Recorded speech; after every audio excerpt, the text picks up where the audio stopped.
As the stock market continues its slow spiral downward, causing investors to leave the market and tempting brokers closer to the edges of Manhattan rooftops on a daily basis,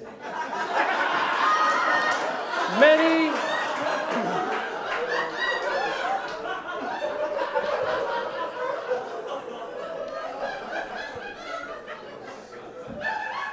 That's a win. Many analysts are announcing that America is indeed in a recession. What exactly do they mean? Well, technically, a recession is a decline in the gross domestic product, or GDP, for 2 or more consecutive quarters, an increase in unemployment, and a decrease in both consumer spending and industrial production. In other words, it is literally a slowing down of business activity. How did this happen?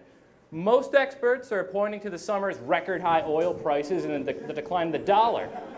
Others blame the financial slowdown on the credit crisis, which was brought on by the implosion of the housing market. Some are even blaming lovable old men. Hello! Call! I'm so lonely.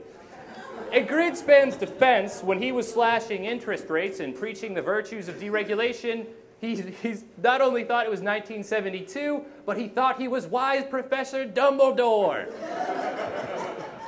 When Professor Dumbledore smelled like pee. Personally, I blame another source, this guy. This is reality television personality Ryan Seacrest, and he, along with the world of reality television that spawned him, represents one of the central weaknesses of the American economy, our love of crap. Be it in music, film, food, and even sport, as a nation, we are addicted to things we'd be better off ignoring. We love crap so much, we've sent crap fabrication jobs offshore so we can have the Chinese make our crap for less, which means more and more of our dollars going overseas for just about everything we buy. And since consumerism accounts for 70% of our economy, you can assume that that's a lot of Chinese crap.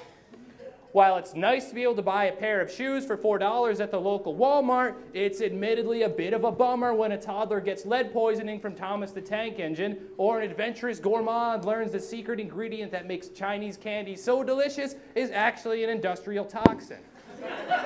In the meantime, we've lowered the value of the dollar so other countries will feel like they're getting a deal on our crap. You know the dollar is bad when weird Dutch tourists don't even bother being rude. They're creepily pleasant, buoyed by the knowledge that they can just cash in some euros and buy a house or a virgin or something, whatever they do. With the amount of wealthy, condescending tourists throwing money around Boston these days, it's almost possible to get a sense of how everybody else feels when a rich American disembarks in a foreign port. Almost. Now, a recession isn't necessarily a bad thing.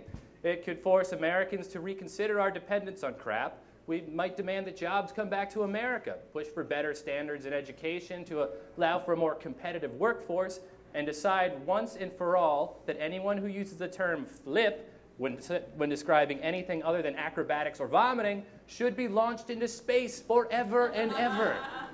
And turning our backs on crap has an additional benefit, ensuring that Simon Cowell never makes another dime for the rest of his life. Thank you very much about that.